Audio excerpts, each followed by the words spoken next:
Yeah, going back to Lent years ago, as kids, probably the things that maybe we were more concerned about at that time, as compared to our parents, was we were always going to say, "What were you going to give up for Lent?" And a lot of the time, it was easy enough to give up stuff for Lent because sweets and biscuits and stuff like that weren't as plentiful to say, "Oh, I'm giving up sweets for Lent." And with the result is then that maybe when it come to St. Patrick's Day or when the end of Lent, whatever it be, that you'd have maybe a feast of these, but the feast that time was fairly small, but that was our end of it. But for our parents, it was a big thing because my mother wouldn't use milk in her tea for Lent. Sugar was another thing was given up. Bread, she used to tell us so much about her father used to eat bread without butter for Lent. They'd go to Mass every morning for Lent, and any Masses they'd be on, and we're talking about people that going in horses' carts, wouldn't be good, cold mornings. Now people jump into a car, they're in Mass in 2 or 3 minutes and people even don't bother going. Where that time it was maybe an hour preparing to go, an hour to get there. So it was a 3 or 4 hour. By the time Mass was there, the Mass went on in Latin. People had to fast from 12 o'clock the night before, or they couldn't receive the sacraments. And another thing that I can just going back on that, my mother had twin girls.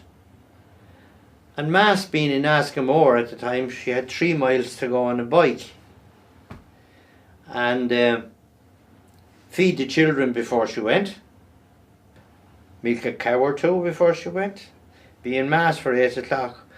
But when she was feeding the twins, didn't she taste the bottle as people would do for to make sure, and didn't she swallow the drop of milk? And people at that time, it was so important to be right that she went to confession before she went to communion, and she told the priest that she had tasted the bottle and swallowed by mistake. She couldn't go to communion. So you know, when you think of the sacrifices that people put through, and believe it or not, about a week after she died, my mother was buried on Christmas Day, and I think about a week after I was talking to a neighbour outside of the church, and he come and shook hands and sympathised with me about my mother. He says, "I remember the morning she came in to me coming home from Mass. She got weak coming home from Mass and she asked me would I make her a cup of tea. And that was the morning that this happened." So, you know what I mean? Everything was acceptable to people that looked on it. It's gone the other way now. Maybe it was wrong that time, maybe it's wrong now. It's hard to know, but at the time it was the right thing to do.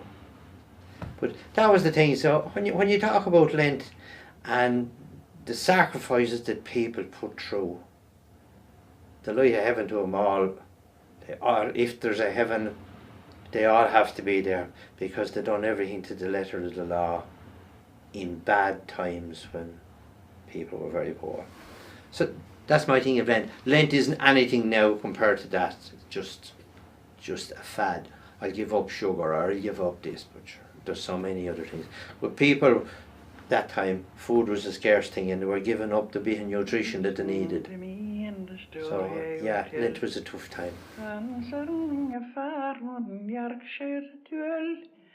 Yeah, the youthful boy, hear him as a man. All for to do his business, his name it was John. To me fall the dear lady, oh fall the dear Liam.